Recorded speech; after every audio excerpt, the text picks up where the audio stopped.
send USDT from wallet to exchanger in Binance. After you open up now the Binance app, go to this asset at bottom right side and then go to deposit.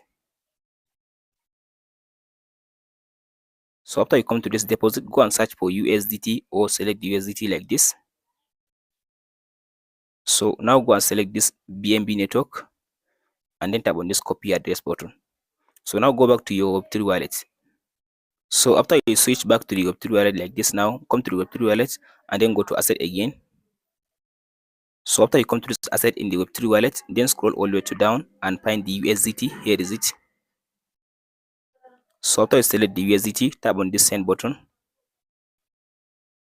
So now tap on this option now to paste in the address. Tap on this one and tap on this paste button. After you paste in the address, tap on this done and then tap on this continue button.